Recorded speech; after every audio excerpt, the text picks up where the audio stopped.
नमस्कार बंधुगण चलतु आज आम बनवा ओडिया स्टाइल माछ तरकारी देखो ये आम माछ को भलसे लुण हलदी देकिना रखीदेलु आम पैन रे टिके तेल नहींकिना माछ को भलसे फ्राए करदे रेड हवा पर्यंत आम ये गोटे प्लेट रे बाहर कर नहीं आलू आम दी फाड़ करना काटिकी ताकू भी भलसे आम तेल रे फ्राए कर दौचु देखिपे आपड़ आम ये पकाचु मसला ये मसलाटा आम केमी प्रिपेयर करें आगू को देखा देखु आप देखिपे आम नहीं रसुण अदा लंका गुंड पियाज ताको भल से आम ये ग्राइंडिंग कर देचु ग्राइंडिंग करला परे आपण चाहिए ये टमाटर भी पकई पारे टेस्ट बहुत बढ़िया आसे आम ये दुईटा टमाटर नहींचु दुईटा टमाटर को भल से पकईकिना फिर से आम ये ग्राइंड कर देचु एंड यही मसला ही आम यूज करूँ से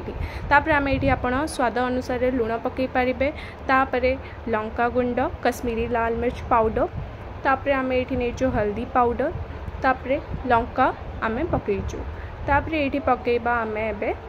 चिकन पाउडर आपड़ चाहिए ये आपड़ फिश करी पाउडर भी यूज करें तादरे आम फिर से जो आलू रखी से पकई देचु एंड तापरे माछ पकईकिना ताको टिके बॉयल हवा को दबा एंड गार्निशिंग पाई आम ये नहींचु धनिया पत्ता ताको देदा एंड ये आमर रेडी हो जाउछि माछ तरकारी लास्ट पर्यंत देखिदेबारु धन्यवाद आपन को जदि आमर ब्लॉगटा भल लगी do like share and subscribe thank you.